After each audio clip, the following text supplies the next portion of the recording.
আমরা বুঝাইতে পারি। অনেক মুসলমান আছে সাধারণ, ওনা করে বুঝানো যায় না, বুঝতে চায় না। ওনারা আরো রুখে ওঠে। যুগ যুগ ধরে মনে রাখবেন, যুগ যুগ ধরে হক্কানি রব্বানি মুত্তাকি আলেম যারা হয়, তারা মানুষের সমাজের অসংখ্য অসঙ্গতি, শিরিক, কুফর, বিদআত, কুসংস্কার, বদরসুম এগুলো ধরায়া দিতে চেষ্টা করে। আর তখন তাদেরকে মন্দ কথা, কারো না কারো অপছন্দ, কারো না কারো রাগ, ক্ষোভ তাদেরকে শুনতেই হয়। এটাই ওই আলেমের হক হওয়ার পক্ষে অন্যতম দলিল। কথা বুঝছেন? এটা একটা বড় দলিল, এটা একটা অন্যতম দলিল। এটা বোঝা উচিত। সবার লগে যা বলে তাই তাল দেয়। জনগণ যা বলছেন, সাধারণ মুসলমান যা বলছেন, তাই যেটা আপনারা বলবেন এটাই হবে। আমি আলেম, এটাই মেনে নিলাম।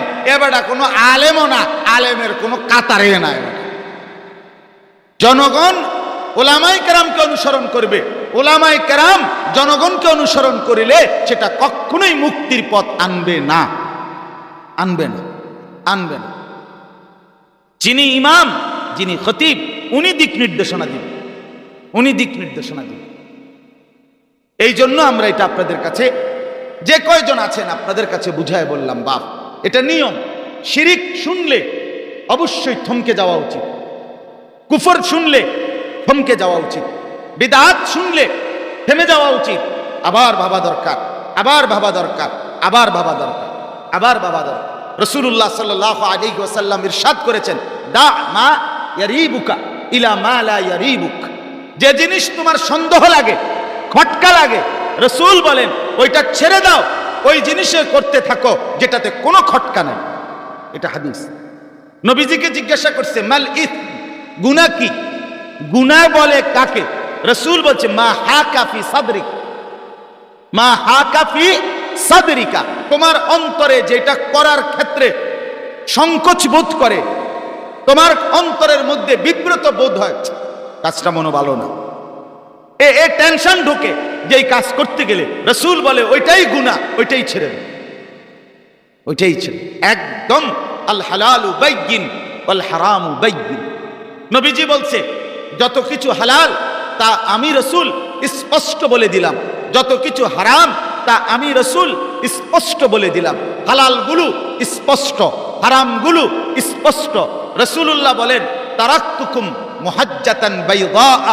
সকালবেলা আকাশে যখন সূর্য ওঠে, পুরা দুনিয়া যখন আলোকিত হয়, মনে করেন এক ফোঁটা বৃষ্টি নাই, এক ফোঁটা গাদলা নাই, এক ফোঁটা কোনো কালো চিহ্ন নাই, সাদা ধবধবে পরিষ্কার আকাশ। রাসূল বলেন 23 বছরে আমি মুহাম্মদ উম্মত তোমাদেরকে এরকম সাদা ধবধবে পরিচ্ছন্ন আকাশের মতো দিনের উপরে রেখে যাচ্ছে। একটা শব্দ, একটা সুতা, একটা রাত, একটা দিন, একটা ঘন্টা, একটা মিনিট, একটা সেকেন্ড, সকাল বিকাল দুপুর, হাঁটা চলা, উঠা বসা, ঘর পরিবার, দেশ জাতি, রাজনীতি, সমাজ, পরিবার, একাকী, প্রকাশ্য, আয় লেনদেন, রোজগার, আহার নিদ্রা, কোনো কিছুই আমি রাসূল অস্পষ্ট রাখি নাই, না বলে রাখি নাই, ব্যাখ্যা ছাড়া রাখি নাই, বুঝানো ছাড়া রেখে যাই নাই। সব কিছু আয়নার মতো, আলোর মতো, দিনের আলোর মতো পরিষ্কার করে দিয়ে গেলাম।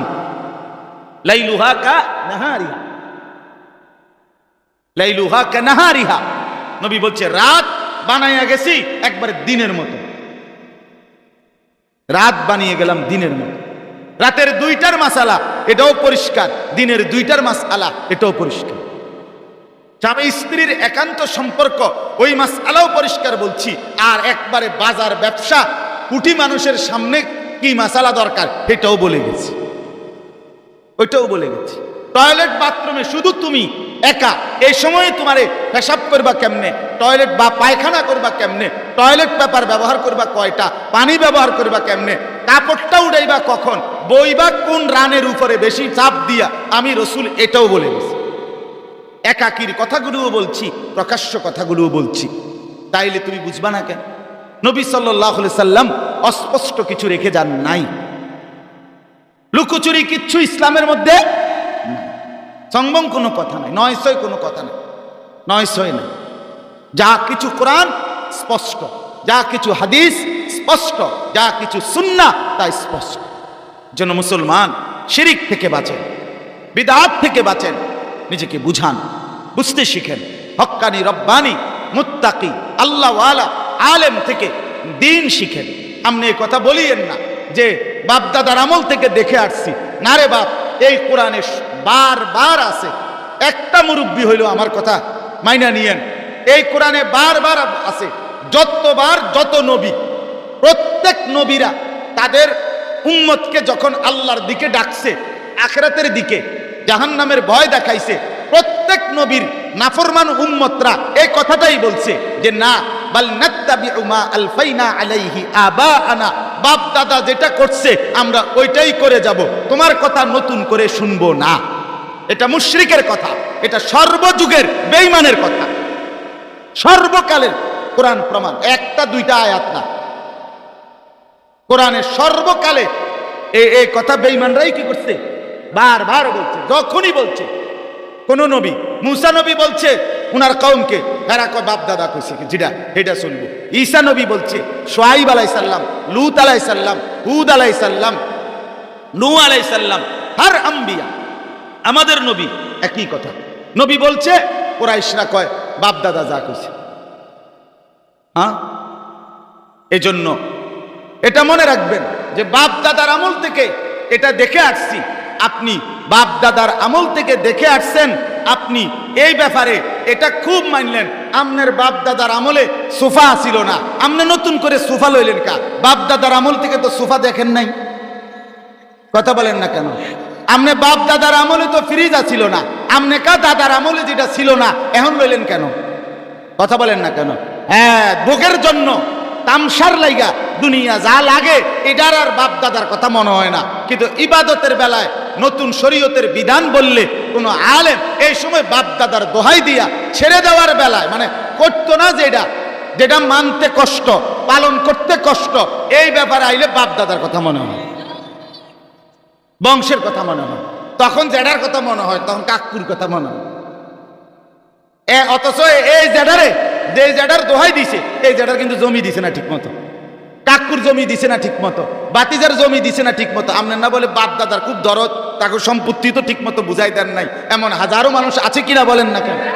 তাইলে যাই হোক, আমি বুঝাইতে চাচ্ছি এই কথাটা যে প্রত্যেক যুগে আপনি যখন বেঁচে আছেন, এখন মনে রাখবেন আপনার কবরে আপনি যাবেন, আপনার আখিরাতে আপনি জবাব দিবেন। অতএব আপনার দায়িত্ব, আপনি বর্তমান উপযুক্ত, জীবিত, জিন্দা, উপযুক্ত আলেমের কাছ থেকে দিন বুঝে নেওয়া, এটা আপনার জিম্মাদারি, আপনার দায়িত্ব।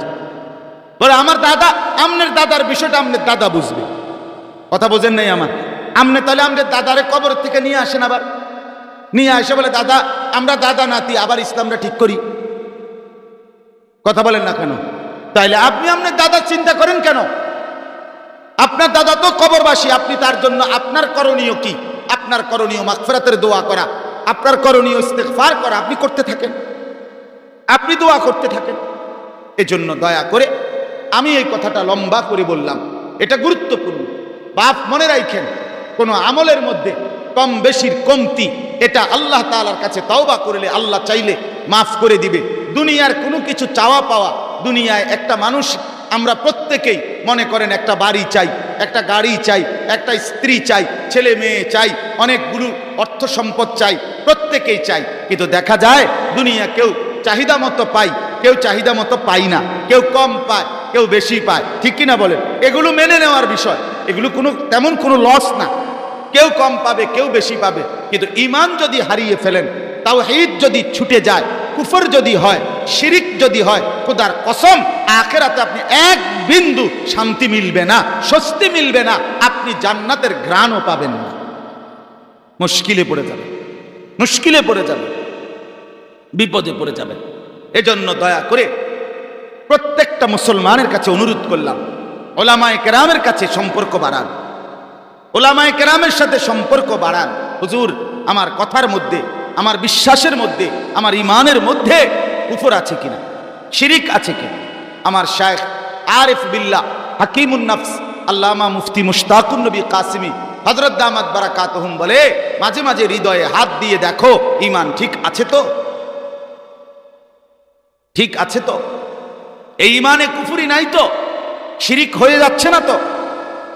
এটা জানা দরকার, এটা বুঝা দরকার, এটা বুঝা দরকার। সাহাবায়ে কেরাম, হাদিসের মধ্যে আছে, বুখারীর রওয়ায়াত, সাহাবায়ে কেরাম একজন আরেকজনকে ডাক দিতেন, ডাক দিয়ে বলতেন ইজলিস বিনা নুমিনু সাআতান।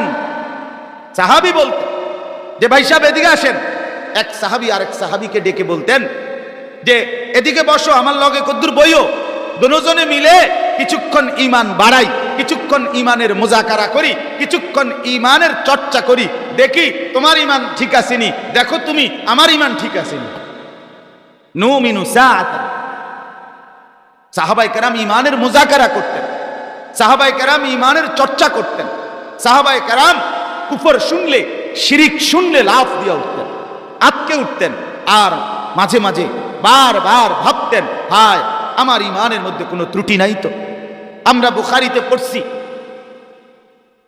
একজন তাবিঈ, তিনি কিতাবুল ইলমের মধ্যে আছে না কিতাবুল ঈমানের মধ্যে, উনি বলেন আমি প্রায় 30 জন সাহাবীকে দেখছি কুল্লুহুম ইয়াখাফুনান নিফাক, প্রত্যেকেই নিজে ভয় পাইতেন হায় আমি জানি আমার কথায়, আমার আচরণে মুনাফিক হয়ে গেলাম কিনা, মুনাফিক হয়ে গেলাম কিনা, মুনাফিক হয়ে গেল। সাহাবায়ে কেরামের কলিজার ভিতরে এই পরিমাণ ভয় ছিল। আর আমরা বিড়ি খাইতে খাইতে মাত বুড়ি করে বেটা ইতান হুজুর গো আকীদা বালা না, বেটা আকীদা বালা, এটা বিড়ি খাই না আকীদা, এটা তো কোনো আকীদাই নাই, এটা দুর্গন্ধ পুরা বেটা তোরটার ভিতরে। আকীদা হ্যাঁ বেটা, এটা আকীদা, বিড়ি খাই না এটা আকীদা। হ্যাঁ কথা বলেন না কেন? চা দোকানে আস্থা টেলিভিশনের মধ্যে রঙিন সিনেমা, নর্তকী নাচে উড়ে বই, তুমি এগুলা নাচ দেখো, তুমি বলতেছো তোমার আকীদা বেলা, তোমার মতো মিথ্যুকার কেউ হইতে পারেনি বেটা। তোমার কিসের আকীদা আবার? তোমার আখিরাত কই? তোমার আখিরাত কই? যার আখিরাত আছে সে এরম বেডি চায়নি তো, হেবড়া কয় আকীদা নাই। এজন্য বড়াই না করে, অহংকার না করে। সাহাবায়ে কেরাম নিজের ঈমান নিয়ে ভাবতেন, নিজের ঈমান নিয়ে ভাবতেন, নিজের পরকাল নিয়ে ভাবতেন, 24 ঘন্টা ফিকির করতেন, ভয়ে ভয়ে থাকতেন। আমার শায়েখ আল্লামা মুফতি মুশতাকুন নবী সাহেব বলে, আরে বাপ, হাসরের ময়দান এটা কোনো মামুর বাড়ি না, শ্বশুর বাড়ি না, এটা নানার বাড়ি না, এটা সেই মাঠ 1.25 লক্ষ আম্বিয়া যেই হাসরের মাঠের ভয়ে আজীবন মৃত্যু পর্যন্ত কাঁপতে থাকছেন, আর ভয়ে ভয়ে আল্লাহর কাছে হাসরের মাঠ থেকে পানাহ চাইছেন, মাফ চাইছেন আল্লাহর কাছে। নবীজি পর্যন্ত, আল্লাহর নবী সাল্লাল্লাহু আলাইহি ওয়াসাল্লাম নিজে 5 ওয়াক্ত নামাজের পরে দোয়া করতেন, আল্লাহুম্মা হাসিবনি হিসাবান ইয়াসীরা, আল্লাহ আপনার বন্ধু এই মুহাম্মদের হিসাব হাসরের ময়দানে আপনি সহজ করে দেন। রাসূলুল্লাহর আবার কি এর হিসাব, তারপরেও তো তিনি ভয় পাইতেন, ভয় পাইতেন। অতএব আমরা প্রত্যেকেই, আমি আপনাদের কাছে এই কথাটা বললাম, আমরা কিতাবের মধ্যে পড়ছি হযরত আবু বকর সিদ্দিকের মতো সাহাবী, তিনি নিজে মাঝে মাঝে তিনি গাছের পাতা ছিঁড়ে তিনি নিজে বলতেন হায় আবু বকর যদি পাতা হতো, যদি তাকে ছিঁড়ে ফেলে দিত তাহলেই কত না ভালো হতো। অর্থাৎ নিজেকে এরকম মনে করতেন, নিজেকে এরকম ভাবতেন। হযরত ওমর রাদিয়াল্লাহু তাআলা আনহু, ওনাকে এক কাফের অগ্নি পূজক ফজরের নামাজে ইমামতি অবস্থায় গোপনে ছদ্মবেশে সেই লোক আপনার ছুরি দিয়ে হযরত ওমর রাদিয়াল্লাহু তাআলা আনহুর কোমরের মধ্যে ঘাই দিছে 7-8টা। ওই আঘাতে হযরত ওমর রাদিয়াল্লাহু তাআলা আনহু শাহাদাত বরণ করছেন 3 দিন পরে, আহত হওয়ার 3 দিন পর। এই সময়ে আহত অবস্থায় রক্ত বের হচ্ছে, যদি এদিক দিয়ে ওষুধ দিলে এদিক দিয়ে সব বের হয়ে যায়, খাবার বের হয়ে যায়, পানি বের হয়ে যায়। এই অবস্থায় হযরত আব্দুল্লাহ ইবনে আব্বাস, নবীজির সাহাবী, উনি ওমরের সামনে দাঁড়িয়ে বলছে, খলিফাতুল মুসলিমিন, আপনার দ্বারা গত 10.5 বছর মুসলিম মিল্লাতের কত না উপকার হয়েছে, আপনি দিক দিগন্ত বিজয় করছেন, কত এলাকা বিজয় হয়েছে, আপনার আমলে ইসলাম সারা বিশ্বময় ছড়ায়া পড়ছে, আপনার খেদমত অনেক, আপনার অবদান অনেক, আপনার গৌরব কীর্তি অনেক। আল্লাহর কসম আমরা নিজে কিতাবে পড়ছি।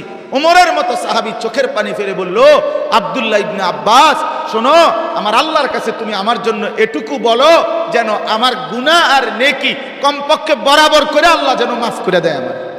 লা আজরা ওয়ালা বিজরা, এদুর যেন হয় যে শেষ পর্যন্ত আর যাক নেকিও নাই কিন্তু আর গুনাহও নাই, আর গুনাহ কমপক্ষে যদি এদুর বরাবর করে দেয় আমার এই সারা জীবনের মেহনতে, তো আমি ভাগ্যবান।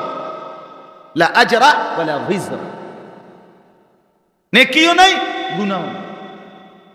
আর আমাদের মাতবরি দেখেন অহংকার দেখেন, মসজিদে টিয়া 10,000 দিছে, কথার ডক কি মসজিদে বড়াই করছে, বুঝলেন না কথা?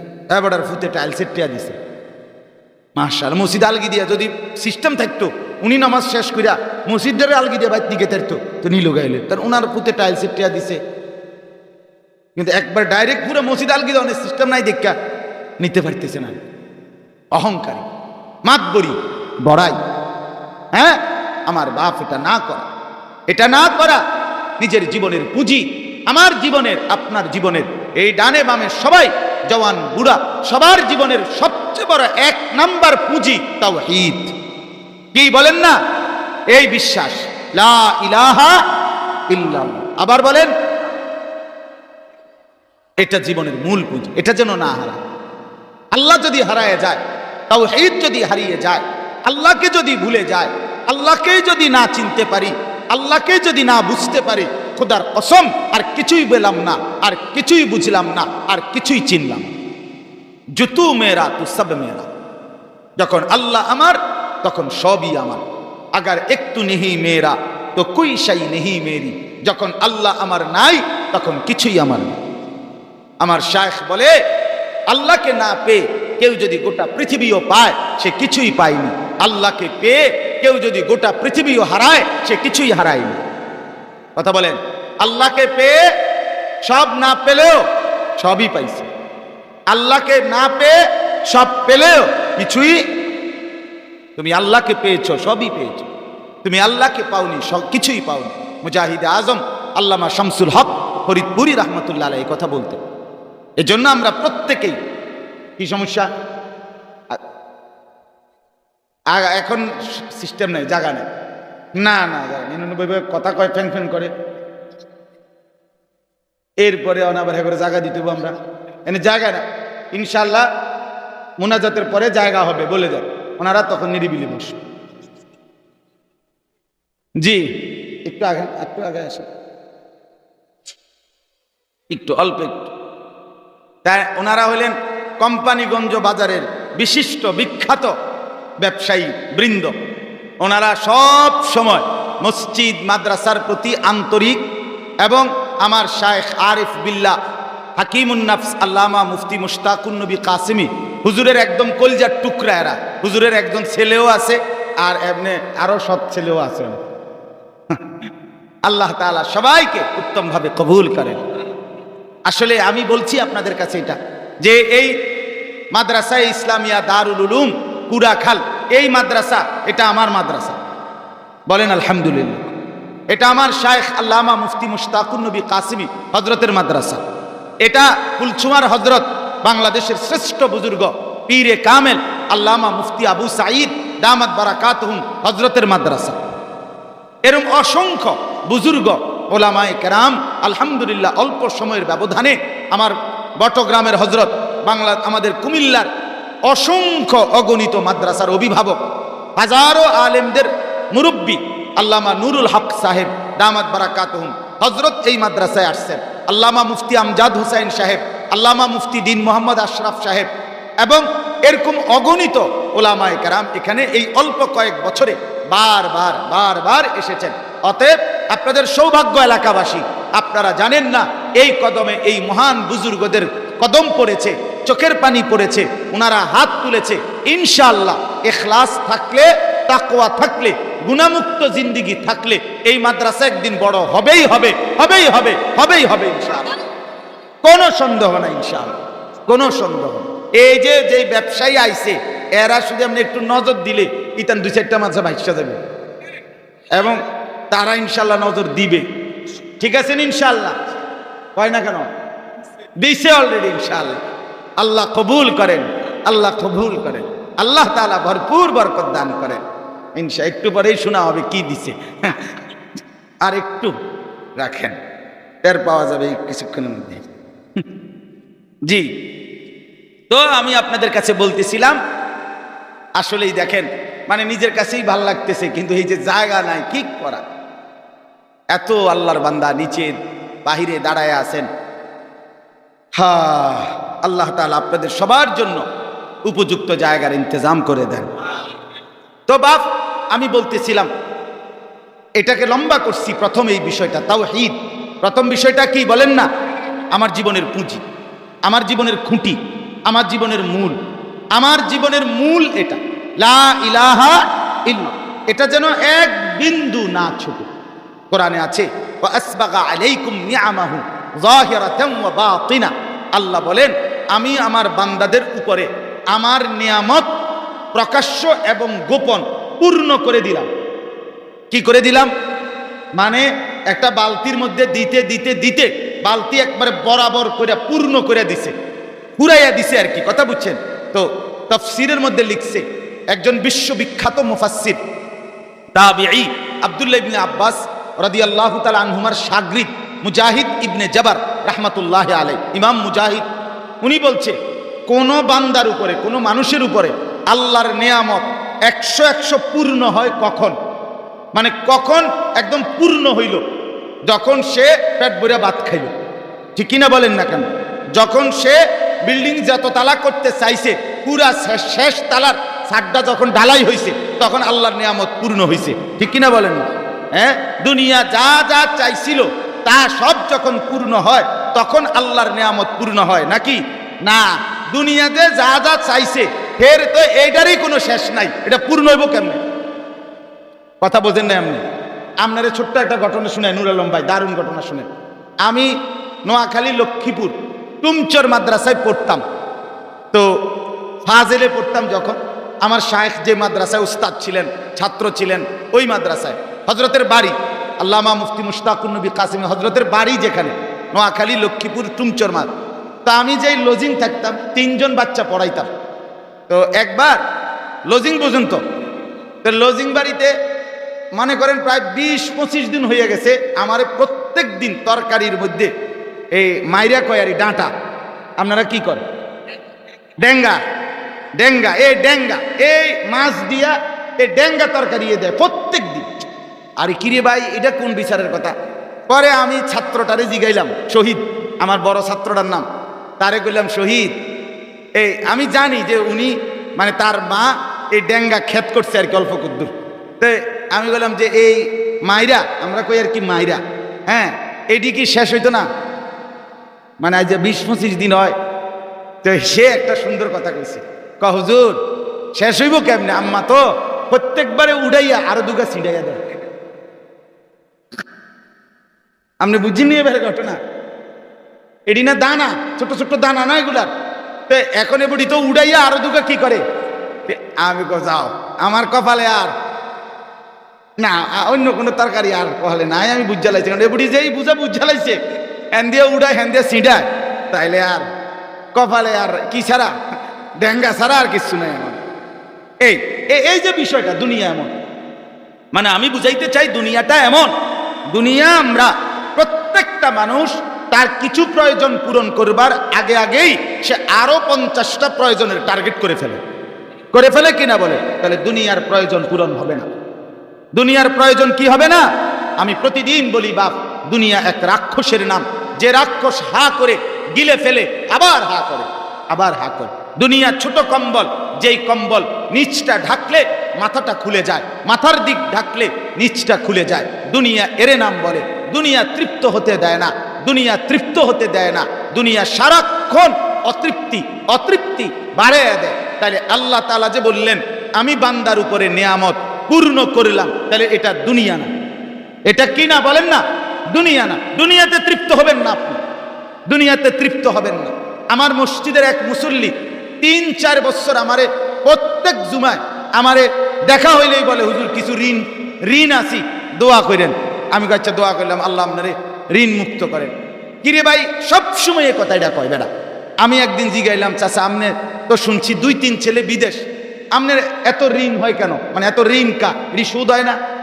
হুজুর কিতা করতাম তে মাসে 6 মাসে টাকা ফাটায় 6 লাখ 8 লাখ, আমি আল্লাহর রহমতে জমি দুর্বায়না করি 12 লাখ 14 লাখ, বুঝছিনি মহিউদ্দিন ভাই তাইনের ঋণ। তা আমি বললাম কাকা এই শেষ, আর দোয়া আমি করলাম না। আমনের এই রঙের ঋণ, তামসার ঋণ, এটা না আমি দোয়া করে কোনো কুলে থাকতাম না, বুঝছি। কারণ আমনের টাকা ফাটায় 6 লাখ, আমনের জমি ক লাখ, ধরেন কত 12 লাখ, তা আমনের এই ঋণ কেমনি শেষ হইব? বলেন যে শেষ হইব কোনো দিন? এই হলো দুনিয়া। এর নাম কি বলেন না? দুনিয়া। দুনিয়া ধোকা, দুনিয়া ধোকা, দুনিয়া তামাশা, দুনিয়া তামাশা। দুনিয়া কাউকে তৃপ্ত হতে দেয় না, দুনিয়া কাউকে থাকতেও দেয় না, দুনিয়া কাউকে থাকতে দেয় নাই, দুনিয়া আমাকেও থাকতে দিবেন, আমাকেও দেবে। দুনিয়া ধাক্কা দেবেই, দুনিয়া লাথি দেবেই, দুনিয়া কবরে ছুঁড়ে মারবেই, কোনো সন্দেহ, কোনো সন্দেহ নেই। দোস্ত আমার, বন্ধু আমার, আমি কিংবা আপনি শুধু দুনিয়া, শুধু দুনিয়া, এতটুকু বুঝা নিজেকে বুদ্ধিমান ভাইবেন না। আল্লাহ তাআলা বলছে যে শুধু দুনিয়া বুঝে সে বুদ্ধিমান না। আল্লাহ বলছে ওয়া ইন্নাদ দারাল আখিরাতা লাহিয়াল হায়াওয়ান লাউ কানু ইয়ালামুন। বান্দা, যদি তোমার বুঝ থাকতো, যদি তুমি কিছু বুঝতে, তাইলে তুমি বুঝতা আখিরাতের ঘর, পরকালের ঘর, সেটাই হচ্ছে জীবন, সেটাই হচ্ছে বেঁচে